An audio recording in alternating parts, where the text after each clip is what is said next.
नमस्तेस्तु महामाये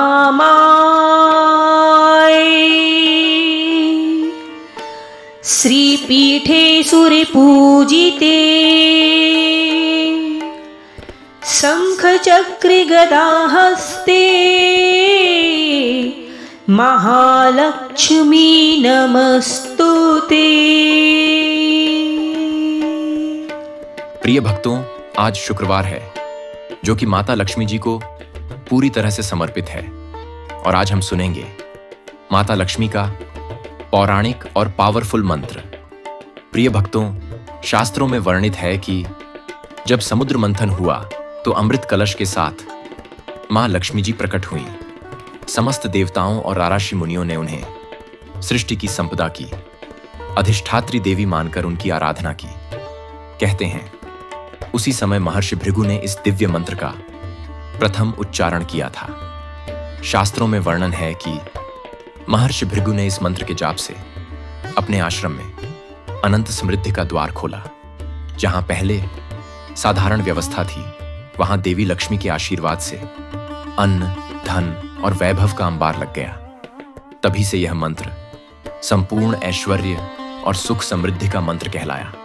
माता लक्ष्मी का यह महामंत्र केवल धन संपत्ति ही नहीं, बल्कि घर में सौभाग्य, शांति और सकारात्मक ऊर्जा का भी संचार करता है। जो साधक इसे श्रद्धा और नियम से जपता है, उसके जीवन से दरिद्रता, बाधाएं और नकारात्मक ऊर्जा स्वतः दूर हो जाती हैं। प्रिय भक्तों, आप सभी को आज इस मंत्र का जाप कम से कम 108 बार के लिए करना है और यदि आप 108 बार श्रवण नहीं कर सकते हैं तो 21 या फिर 51 बार के लिए जरूर करें। तो आइए श्रद्धा और विश्वास के साथ इस दिव्य लक्ष्मी मंत्र का जप करें और अपने जीवन को सुख, शांति और समृद्धि से भर दें। लेकिन सबसे पहले इस वीडियो को ज्यादा से ज्यादा लोगों तक पहुंचाने के लिए इसे लाइक और शेयर जरूर करें। माता लक्ष्मी की कृपा हमेशा आप पर बनी रहे, इसके लिए चैनल को सब्सक्राइब कर लें और कमेंट बॉक्स में जय मां लक्ष्मी लिखकर माता के चरणों में अपनी हाजिरी लगाएं। एक बार प्रेम से बोलिए जय मां लक्ष्मी। ओम ह्रीं श्रीं क्लीं श्री महालक्ष्म्यै नमः। ओम ह्रीं श्रीं क्लीं श्री महालक्ष्म्यै नमः। ओम ह्रीं श्रीं क्लीं श्री महालक्ष्म्यै नमः। ओम ह्रीं श्रीं क्लीं श्री महालक्ष्म्यै नमः। ओम ह्रीं श्रीं क्लीं श्री महालक्ष्म्यै नमः। ओम ह्रीं श्रीं क्लीं श्री महालक्ष्म्यै नमः। ओम ह्रीं श्रीं क्लीं श्री महालक्ष्म्यै नमः। ओम ह्रीं श्रीं क्लीं श्री महालक्ष्म्यै नमः। ओम ह्रीं श्रीं क्लीं श्री महालक्ष्म्यै नमः। ओम ह्रीं श्रीं क्लीं श्री महालक्ष्म्यै नमः। ओम ह्रीं श्रीं क्लीं श्री महालक्ष्म्यै नमः। ओम ह्रीं श्रीं क्लीं श्री महालक्ष्म्यै नमः। ओम ह्रीं श्रीं क्लीं श्री महालक्ष्म्यै नमः। ओम ह्रीं श्रीं क्लीं श्री महालक्ष्म्यै नमः। ओम ह्रीं श्रीं क्लीं श्री महालक्ष्म्यै नमः। ओम ह्रीं श्रीं क्लीं श्रीमहालक्ष्म्यै नमः। ॐ ह्रीं श्रीं क्लीं श्रीमहालक्ष्म्यै नमः। ॐ ह्रीं श्रीं क्लीं श्रीमहालक्ष्म्यै नमः। ॐ ह्रीं श्रीं क्लीं श्रीमहालक्ष्म्यै नमः। ॐ ह्रीं श्रीं क्लीं श्रीमहालक्ष्म्यै नमः।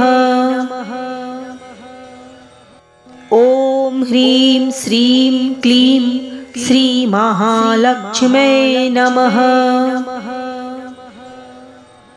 ॐ ह्रीं श्रीं क्लीं श्रीमहालक्ष्म्यै नमः। ॐ ह्रीं श्रीं क्लीं श्रीमहालक्ष्म्यै नमः। ॐ ह्रीं श्रीं क्लीं श्रीमहालक्ष्म्यै नमः। ॐ ह्रीं श्रीं क्लीं श्रीमहालक्ष्म्यै नमः। ॐ ह्रीं श्रीं क्लीं श्रीमहालक्ष्म्यै नमः। ॐ ह्रीं श्रीं क्लीं श्रीमहालक्ष्म्यै नमः। ॐ ह्रीं श्रीं क्लीं श्रीमहालक्ष्म्यै नमः।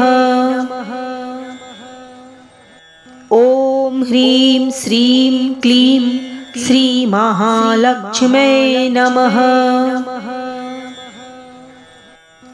ॐ ह्रीं श्रीं क्लीं श्रीमहालक्ष्म्यै नमः। ॐ ह्रीं श्रीं क्लीं श्रीमहालक्ष्म्यै नमः। ॐ ह्रीं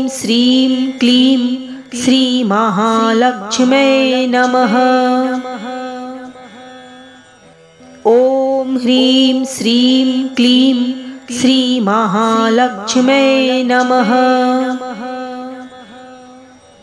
ॐ ह्रीं श्रीं क्लीं श्रीमहालक्ष्म्यै नमः। ॐ ह्रीं श्रीं क्लीं श्रीमहालक्ष्म्यै नमः। ॐ ह्रीं श्रीं क्लीं श्रीमहालक्ष्म्यै नमः। ॐ ह्रीं श्रीं क्लीं श्रीमहालक्ष्म्यै नमः। ॐ ह्रीं श्रीं क्लीं श्रीमहालक्ष्म्यै नमः। ॐ ह्रीं श्रीं क्लीं श्रीमहालक्ष्म्यै नमः। ॐ ह्रीं श्रीं क्लीं श्रीमहालक्ष्म्यै नमः। ॐ ह्रीं श्रीं क्लीं श्रीमहालक्ष्म्यै नमः। ॐ ह्रीं श्रीं क्लीं श्रीमहालक्ष्म्यै नमः। ॐ ह्रीं श्रीं क्लीं श्रीमहालक्ष्म्यै नमः। ॐ ह्रीं श्रीं क्लीं श्रीमहालक्ष्म्यै नमः। ॐ ह्रीं श्रीं क्लीं श्रीमहालक्ष्म्यै नमः। ॐ ह्रीं श्रीं क्लीं श्रीमहालक्ष्म्यै नमः। ॐ ह्रीं श्रीं क्लीं श्रीमहालक्ष्म्यै नमः। ॐ ह्रीं श्रीं क्लीं श्रीमहालक्ष्म्यै नमः। ॐ ह्रीं श्रीं क्लीं श्रीमहालक्ष्म्यै नमः। ॐ ह्रीं श्रीं क्लीं श्रीमहालक्ष्म्यै नमः। ॐ ह्रीं श्रीं क्लीं श्रीमहालक्ष्म्यै नमः। ॐ ह्रीं श्रीं क्लीं श्रीमहालक्ष्म्यै नमः। ॐ ह्रीं श्रीं क्लीं श्रीमहालक्ष्म्यै नमः। ॐ ह्रीं श्रीं क्लीं श्रीमहालक्ष्म्यै नमः।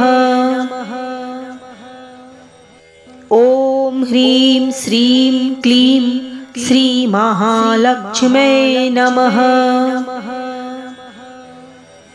ॐ ह्रीं श्रीं क्लीं श्रीमहालक्ष्म्यै नमः। ॐ ह्रीं श्रीं क्लीं श्रीमहालक्ष्म्यै नमः। ॐ ह्रीं श्रीं क्लीं श्रीमहालक्ष्म्यै नमः। ॐ ह्रीं श्रीं क्लीं श्रीमहालक्ष्म्यै नमः। ॐ ह्रीं श्रीं क्लीं श्रीमहालक्ष्म्यै नमः। ॐ ह्रीं श्रीं क्लीं श्रीमहालक्ष्म्यै नमः। ॐ ह्रीं श्रीं क्लीं श्रीमहालक्ष्म्यै नमः। ॐ ह्रीं श्रीं क्लीं श्रीमहालक्ष्म्यै नमः। ॐ ह्रीं श्रीं क्लीं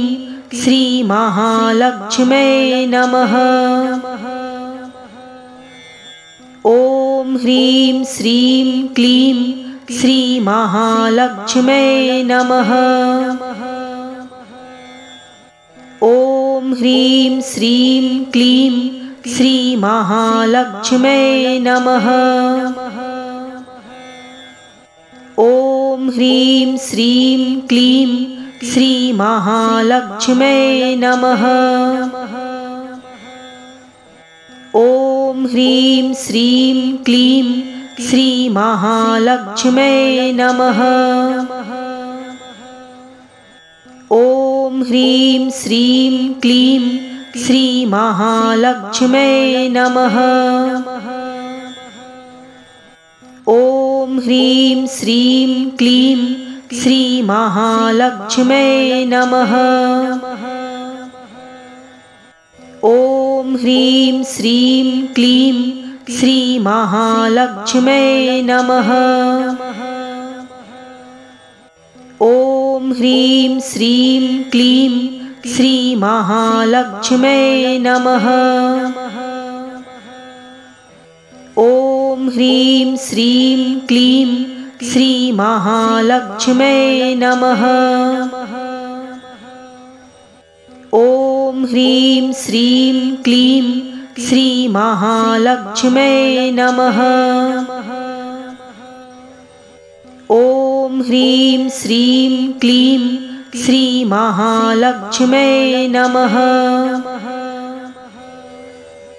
ॐ ह्रीं श्रीं क्लीं श्रीमहालक्ष्म्यै नमः। ॐ ह्रीं श्रीं क्लीं श्रीमहालक्ष्म्यै नमः। ॐ ह्रीं श्रीं क्लीं श्रीमहालक्ष्म्यै नमः। ॐ ह्रीं श्रीं क्लीं श्रीमहालक्ष्म्यै नमः। ॐ ह्रीं श्रीं क्लीं श्रीमहालक्ष्म्यै नमः।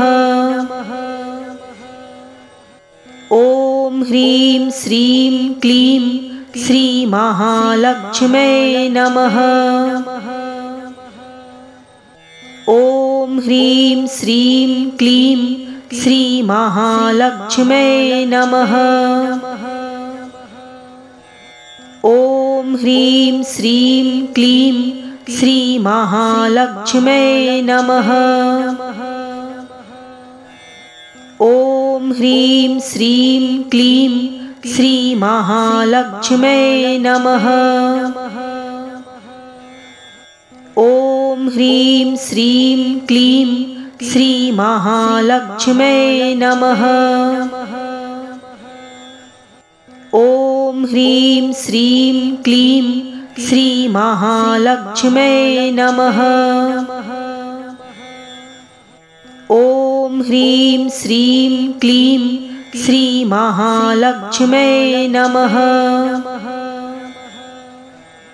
ॐ ह्रीं श्रीं क्लीं श्रीमहालक्ष्म्यै नमः। ॐ ह्रीं श्रीं क्लीं श्रीमहालक्ष्म्यै नमः। ॐ ह्रीं श्रीं क्लीं श्रीमहालक्ष्म्यै नमः। ॐ ह्रीं श्रीं क्लीं श्रीमहालक्ष्म्यै नमः। ॐ ह्रीं श्रीं क्लीं श्रीमहालक्ष्म्यै नमः। ॐ ह्रीं श्रीं क्लीं श्रीमहालक्ष्म्यै नमः। ॐ ह्रीं श्रीं क्लीं श्रीमहालक्ष्म्यै नमः। ॐ ह्रीं श्रीं क्लीं श्रीमहालक्ष्म्यै नमः। ॐ ह्रीं श्रीं क्लीं श्रीमहालक्ष्म्यै नमः। ॐ ह्रीं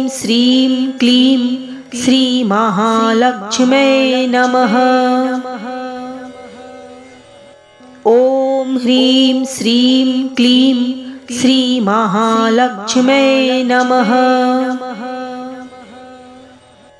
ॐ ह्रीं श्रीं क्लीं श्रीमहालक्ष्म्यै नमः।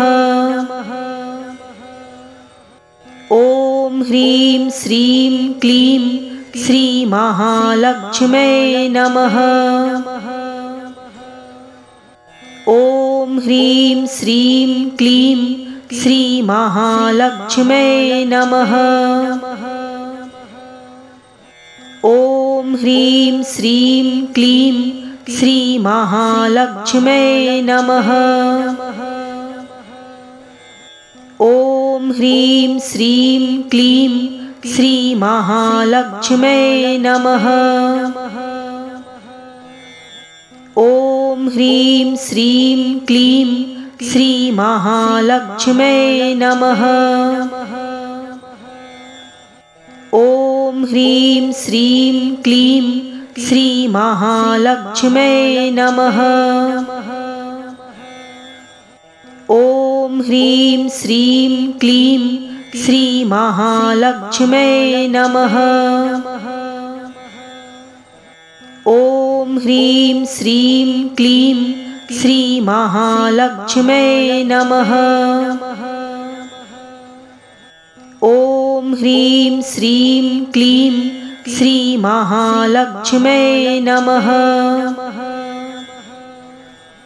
ॐ ह्रीं श्रीं क्लीं श्रीमहालक्ष्म्यै नमः। ॐ ह्रीं श्रीं क्लीं श्रीमहालक्ष्म्यै नमः। ॐ ह्रीं श्रीं क्लीं श्रीमहालक्ष्म्यै नमः। ॐ ह्रीं श्रीं क्लीं श्रीमहालक्ष्म्यै नमः। ॐ ह्रीं श्रीं क्लीं श्रीमहालक्ष्म्यै नमः। ॐ ह्रीं श्रीं क्लीं श्रीमहालक्ष्म्यै नमः। ॐ ह्रीं श्रीं क्लीं श्रीमहालक्ष्म्यै नमः। ॐ ह्रीं श्रीं क्लीं श्रीमहालक्ष्म्यै नमः। ॐ ह्रीं श्रीं क्लीं श्रीमहालक्ष्म्यै नमः। ॐ ह्रीं श्रीं क्लीं श्रीमहालक्ष्म्यै नमः। ॐ ह्रीं श्रीं क्लीं श्रीमहालक्ष्म्यै नमः। ॐ ह्रीं श्रीं क्लीं श्रीमहालक्ष्म्यै नमः। ॐ ह्रीं श्रीं क्लीं श्रीमहालक्ष्म्यै नमः। ॐ ह्रीं श्रीं क्लीं श्रीमहालक्ष्म्यै नमः। ॐ ह्रीं श्रीं क्लीं श्रीमहालक्ष्म्यै नमः। ॐ ह्रीं श्रीं क्लीं श्रीमहालक्ष्म्यै नमः। ॐ ह्रीं श्रीं क्लीं श्रीमहालक्ष्म्यै नमः। ॐ ह्रीं श्रीं क्लीं श्रीमहालक्ष्म्यै नमः। ॐ ह्रीं श्रीं क्लीं श्रीमहालक्ष्म्यै नमः। ॐ ह्रीं श्रीं क्लीं श्रीमहालक्ष्म्यै नमः। ॐ ह्रीं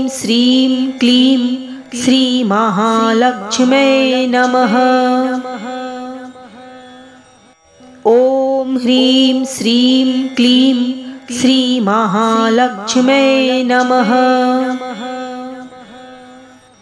ॐ ह्रीं श्रीं क्लीं श्रीमहालक्ष्म्यै नमः।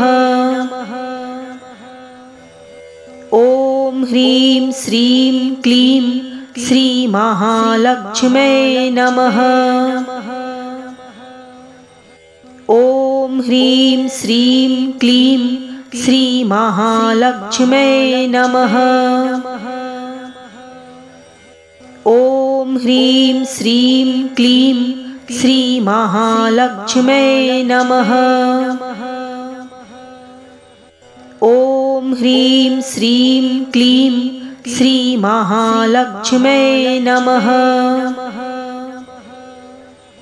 ॐ ह्रीं श्रीं क्लीं श्रीमहालक्ष्म्यै नमः। ॐ ह्रीं श्रीं क्लीं श्रीमहालक्ष्म्यै नमः। ॐ ह्रीं श्रीं क्लीं श्रीमहालक्ष्म्यै नमः। ॐ ह्रीं श्रीं क्लीं श्रीमहालक्ष्म्यै नमः। ॐ ह्रीं श्रीं क्लीं श्रीमहालक्ष्म्यै नमः। ॐ ह्रीं श्रीं क्लीं श्रीमहालक्ष्म्यै नमः। ॐ ह्रीं श्रीं क्लीं श्रीमहालक्ष्म्यै नमः। ॐ ह्रीं श्रीं क्लीं श्रीमहालक्ष्म्यै नमः। ॐ ह्रीं श्रीं क्लीं श्रीमहालक्ष्म्यै नमः। ॐ ह्रीं श्रीं क्लीं श्रीमहालक्ष्म्यै नमः। ॐ ह्रीं श्रीं क्लीं श्रीमहालक्ष्म्यै नमः।